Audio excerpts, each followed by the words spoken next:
I'm really hoping to learn from all of you and discussing this assessment and evaluation methods for informal learning, like museum-like exhibitions, and hope we have a really good, productive discussion at the end. So I'll start with a little bit introduction about the gallery, everything about myself, and then we get to the assessment things.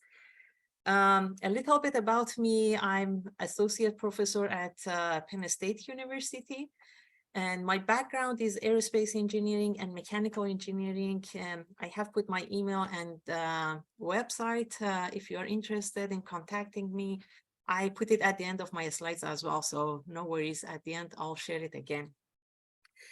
In general, my research is about flapping flight in nature, how birds, insects flying in nature, and I would like to learn from them what is the flow pattern around them, and learn from the nature to design better unmanned vehicles and drones in future to be more efficient. Unfortunately, my videos are not working, so I'm sorry. They are still they were supposed to be videos, but that's my research background. Then 2 years ago, I became the coordinator of the Gallery of Fluid Motion at the Division of Fluid Dynamics. It is part of the American Physical Society, one of the biggest divisions. We have about 4,000 members, and we have our own annual conferences in November, usually around Thanksgiving. And in that conference, we have an annual competition. We call it Gallery of Fluid Motion, that people, all the researchers, everyone, they can enter their work in form of posters and videos. Videos are maximum 3 minutes. Posters are just one still poster. And we have a gallery at the annual conference to showcase the work of our fellow researchers. The thing is, it's different from technical posters or videos. There shouldn't be any formulas or any equations on those posters and videos, and they are going to be judged for their beauty as well as their scientific discovery. And they are usually very beautiful images of anything related to fluid motion. Anything, when I'm talking about fluid, I mean any kind of gas or liquids, when they are in motion or when they are in a still motion. So my fellow researchers, they do amazing research all around the world, and they take beautiful pictures as well. They combine the art and science and enter their work to these galleries. At the end, we judge them for top 3 posters and top 3 videos. They get a little bit cash prize, but they get recognition as in Physical Review Fluids, one of the journals of APS, and they get a certificate from APS as well as an album of fluid motion. So all of the awardees are very excited about this kind of competition. I'll show you a couple beautiful images from the gallery and how does a poster look like. For example, this is one of the winners from 2021. So as you can see, it has one dominant image, few images around it, one paragraph, very small amount, small wording around it with the title, everything. But the poster itself, it can be eye-catching for the audience. So as you walk through the gallery, you see these beautiful images, as well as the videos. The videos are supposed to be in similar way, and they have beautiful images, but they have the opportunity to explain the motion of the fluid dynamics, as well as what is the reason behind that.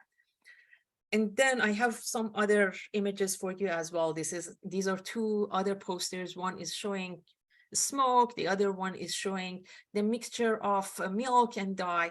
I have another beautiful picture of milk and dye. This one is milk and dye and soap and oil all mixed together. And you see kind of like those beautiful droplets dancing on top of the rest of the fluid. This one is acrylic dye falling in water. Very simple thing. Another image of milk and dye. So kind of like my students in my research team and in my classes, they took these beautiful images. These are from my own class. It has a variety of subjects, like kind of like in your daily life, like clouds. You watch them, you may not recognize that they are fluid dynamics. They have formed because they are kind of like droplets of water in the air. Other images of smoke, for example, these are smokes from incense. So you have incense in your house probably, but you never think that you can create these beautiful abstract images. We have another image. This is a little bit more technical. We use laser light and we use fluorescent dye in a dark lab environment, and we take these beautiful images flow behind a golf ball, for example, in this situation. The next one is kind of like couple images from when you drop water or milk, anything in another liquid, and it creates this beautiful crown shape. So you might have seen it when you look at rain, but this is another topic that we have seen in fluid dynamics, and there are lots of research on it. Even in your kitchen, when you're mixing things, when you're kind of like cooking things, you're using fluid. So these are all couple examples of fluid dynamics. This is another beautiful image of one of my students who was in a baseball team, that how you spin the ball, how does the flow look like around it? So this is kind of like another planet that you are thinking, but it reminds me of that, but it's a baseball and it has water spinning around it. The next picture that I have here, it is a little bit more kind of like unique for fluid mechanics. It is called ferrofluid, that has it has a fluid that has iron particles in it, and when you put it on a magnet, it creates this dome-shaped structure with some spikes coming out of it. So if you put watercolor in between, it creates this beautiful image for you. So it is very fascinating. And I can tell you the whole thing, this image is the size of your thumbnail. It's so small, but we used a micro lens to get this beautiful image. So I wanted to say kind of like we don't have a specific platform to promote this gallery. We have the Gallery of Fluid Motion website that has all the entries without any judging, and then the top ones are listed as the winners of the gallery. But I use the APS Instagram page. I send kind of couple images to the social media committee, and they promote the Gallery of Fluid Motion on their Instagram page. So if you are part of the APS Instagram page, you might see some of the fluid dynamics or Gallery of Fluid Motion entries as well. So I said all of these things to come to the traveling gallery. So what is the traveling gallery? When I was hired as the coordinator of the Gallery of Fluid Motion, I proposed this idea that the gallery is a powerful outreach tool, and we should use it to educate public and teach them about the science of fluid dynamics beyond our own division. Anyone, I mean, I hope when I showed you all of these beautiful images, you were kind of like intrigued, or you wanted to know a little bit more about the science behind it. So that's my understanding. I think whenever I show these pictures to anyone, they ask, what is it? How beautiful it is. So I wanted to kind of like use this as a powerful outreach tool and educate public through that. So I propose to have a traveling gallery, which is using the best selection, the best past gallery entries with a small, nice description, and display it in public locations and have a museum-like exhibition.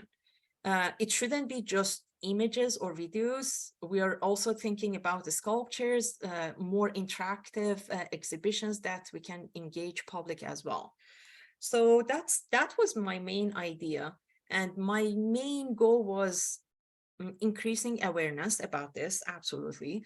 and also thinking about integrative thinking, integrating art and science, two domain that sometimes people don't think that there is kind of like overlap between them, but the traveling gallery can be a good tool to interface the art and science. And also another goal that I have in mind that we might not discuss it in this talk is identity development. How the people are involved in this kind of exhibitions can develop their own identity as well. It doesn't matter which race, gender, background they are from, but they can develop their own identity by being involved in this kind of galleries. So that's something that just wanted to throw it out. But my main goal for today is increasing awareness. I was thinking about a couple public venues like airports, museums, public spaces at the convention center, wherever we are going to have the conferences. And I was thinking about the main things that I need for this gallery: some curators, some local organizer committees, wherever the exhibition is, some funding. Definitely we need some equipment for the exhibition itself, and some staff, as well as assessment and evaluation plans for this to make sure that it is successful. So a couple things. First of all, I found two wonderful curators from New York that they are helping me with this traveling gallery. This is one example from their own previous work at Parsons School. They have used images, videos, objects in their exhibition, and they have done some beautiful jobs in the past. This is another example that is from one of the APS members as well that Ali introduced to me. Maybe you are familiar with this. This is called the City of the Physics. It happened in 2013 in Ireland, and Dr. Shane, I might forget his last name. Bergen. Yes, thank you so much. Dr. Shane Bergen, he was the man behind this to educate public through art, and they put lots of these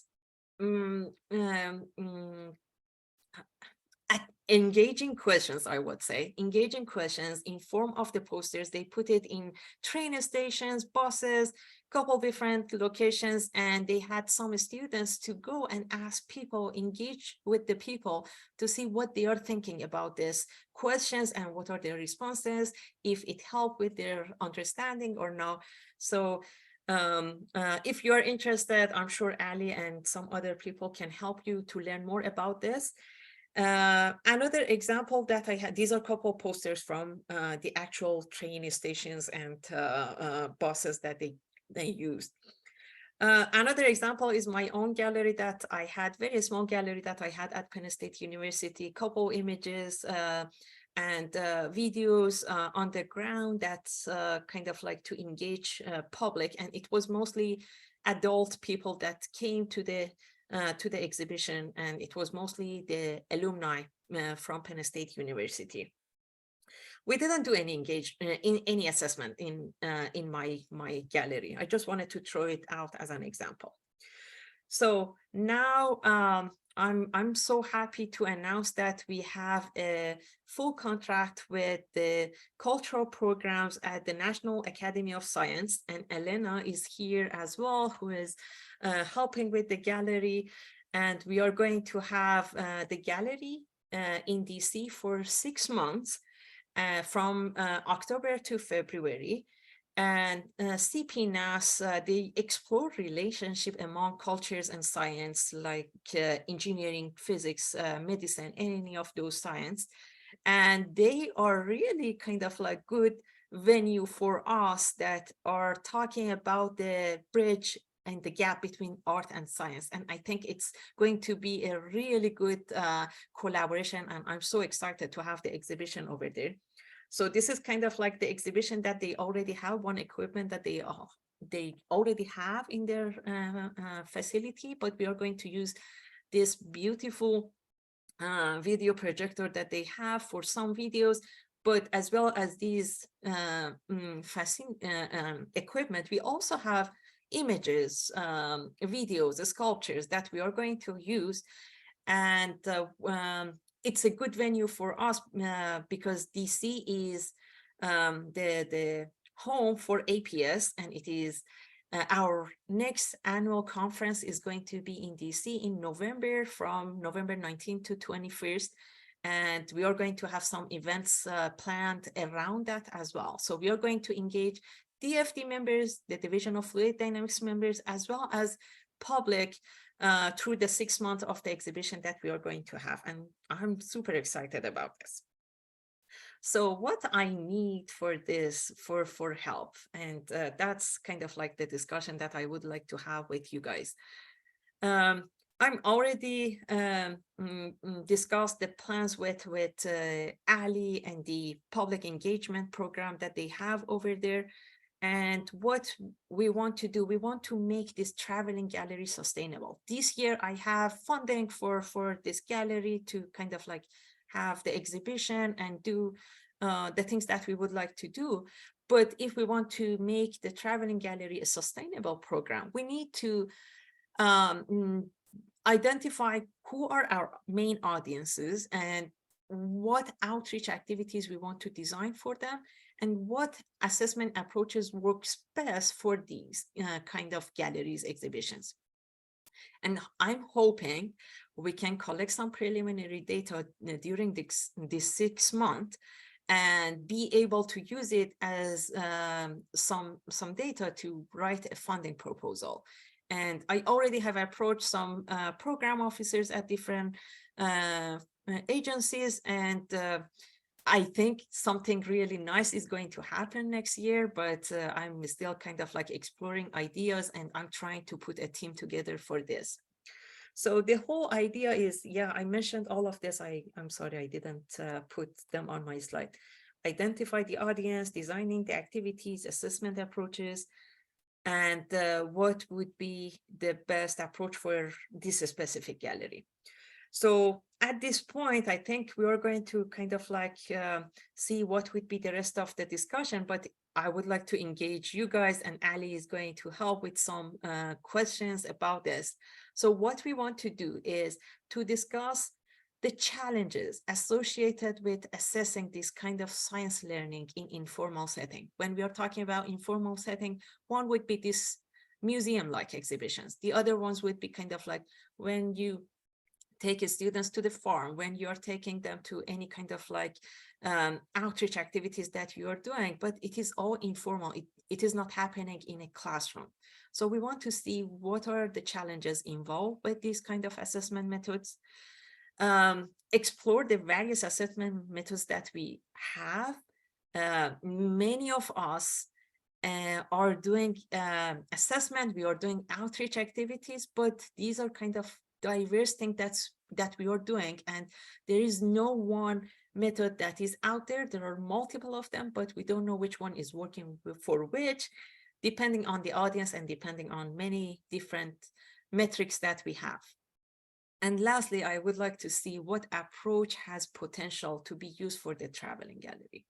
So saying that, all of these things, I think this is the first question that I have, and I'm going to ask Ali to help me with this. So please take it over from here.